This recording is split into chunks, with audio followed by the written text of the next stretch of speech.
Hey, this is Story Time with Jenna and Alicia.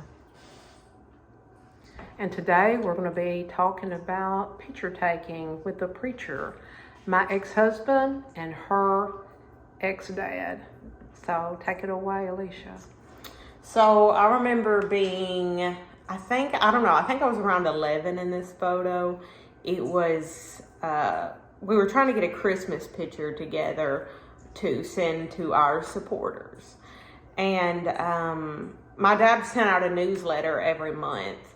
And around the Christmas time, he would want to include a photo with it of us, 6 children, and then sometimes it would be include my mom and him. So he would always target one of the children, or sometimes my mom, or sometimes both, during the photos and pick on one of us. And this particular Christmas, it was me. I was the target that year for the photo. And I remember him saying, "Alicia, you're not smiling." And I would smile like this. And I guess nothing ever pleased him. Nothing was ever enough. And I'm pretty sure that he would make up excuses to find a way to spank one of us or beat one of us or strangle one of us. Because that's how he got his pleasure. He got aroused off of hurting us. And I kept trying to smile or turn my head or whatever I could to please him for this photo.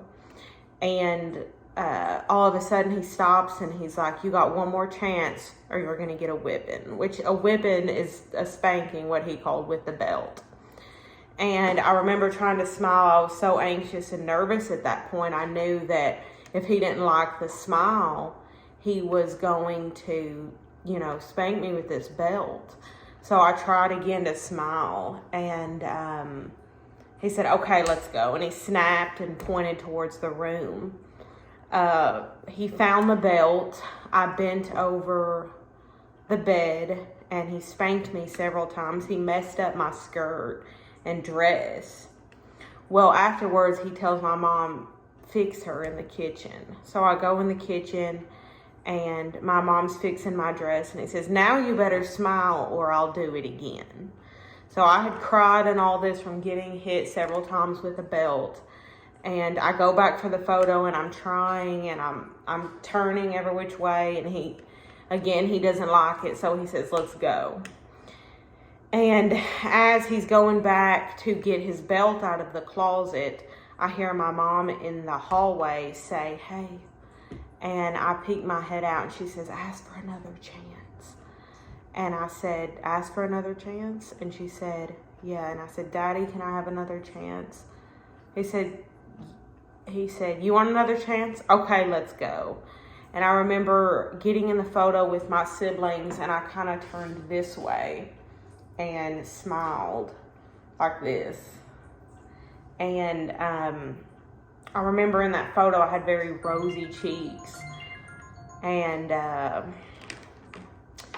it was hard to smile after being hit, with the belt and then threatened again.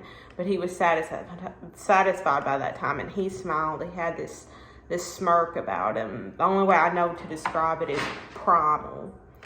And he looked at me and he said, "Good job," and smiled and took the photo. And that was Christmas that year. That was the Christmas photo. So Yeah, it just ruined it for everybody. Every year it was the same thing. Whenever we had to do photos for the ministry, he would always center in, like she said, on one of us or two of us.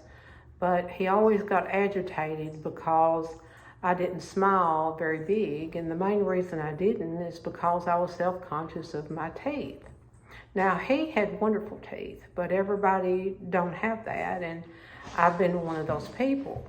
So he would take the photo or have somebody take it and then focus in on my face. And he'd say, "You look like this. Is this what you want? That's horrible." And I remember several times he would take me, if we were in a church for the picture, he would take me in the back and say, hey, we need to do this. And he would put his hands right here, kind of tight, and say, do you understand? We've got to make this happen for our supporters. And it was, you know, if you want somebody to smile, you don't treat them with that kind of abuse. You don't. That's the last thing that needs to happen. But he continued to do that for years and years.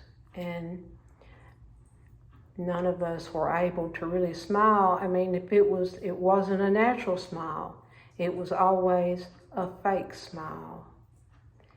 And so that's my story on this. Thank you so much for watching us. We love you. We want to build our community.